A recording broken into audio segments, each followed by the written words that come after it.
Let me shut my headlamp off. Okay, here we go. So, pull that back, Andrew.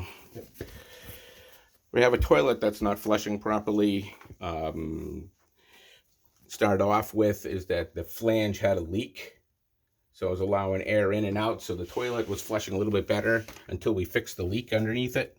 Now we have, we had standing water. Now we still have standing water, which means the toilet has to flush into standing water with no way of removing the air between it. So low flush toilets will not flush into this.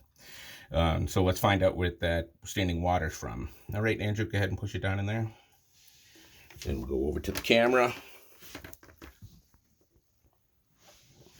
So turn the corner. That's the bottom of the 90.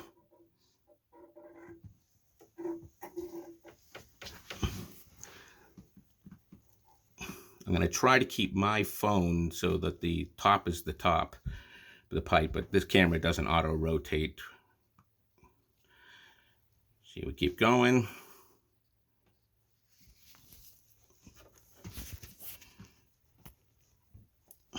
Keep going.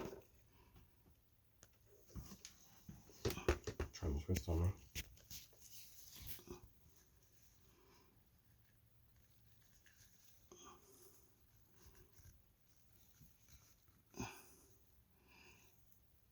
Okay, and that's where the water ends. Keep going a little more, Andrew. Stop right there. You can see the joint on that fitting. You can see it at the top. You don't really see it at the bottom. That means that pipe is pitched backwards and that joint is separated. Right here.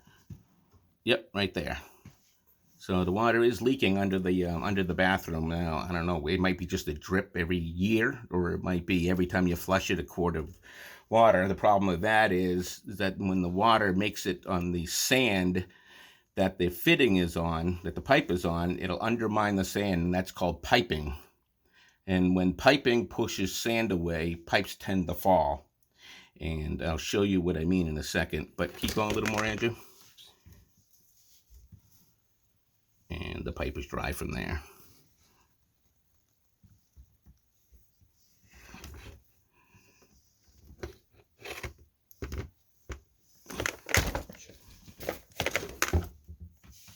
All right. So that's where the problem is. Leave it just right there for a second, Andrew. We've taken a direction of the pipe, and if you see my finger mark right there, that's where the, yep, right where the marker faces. And we marked on our camera snake where it begins and ends.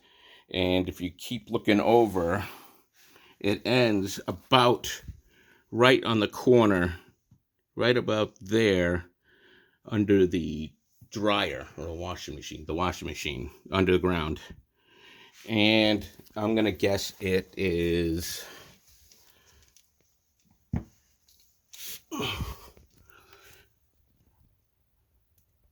looks like about 1.5 feet. That'll be about 1.5 feet under the washer. That's where the joint will be, the leaking joint. If you pick this thing up here, you'll see that this pipe right here has slid down. This is all glued in to stop the leak, neoprene gaskets. But this pipe has dropped. What I'm going to guess has happened is that the fitting underground has been leaking. And that's the fitting that we've shown. And every time you flush, a little bit of water got underneath the pipe, piped the sand out until the support for the pipe itself was undermined, and washed the sand away. It's called piping, and that pipe dropped. Now, there's a good chance that it was been backpitched the day they installed it, and then this just made it worse.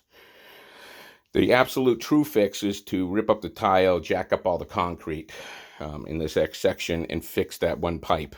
That pipe is not just the pipe, though. It's also a fitting that grabs this sink. So there's a chance if the pipe under the sink also dropped, and when we go to fix this pipe and we pick the pipe up to where it's supposed to be, now that pipe under the sink that's dropped is going to be under the pipe itself. And since water doesn't flow uphill, that would be a problem. So we need to come up with a solution for this. But that's what we're dealing with right now. So I'm going to have Andrew put the toilet back and close everything back up. And I'm going to try to adjust the toilet to get it to seal, to get it to flush somewhat. But now that we fixed the leak, because that was leaking under there, and when the toilet goes to flush on the water and it's a slug of air, it bounces off that slug of air. That slug of air then has to come back up through the toilet as bubbles. That's why when you have a plugged line, your toilet bubbles when you flush it.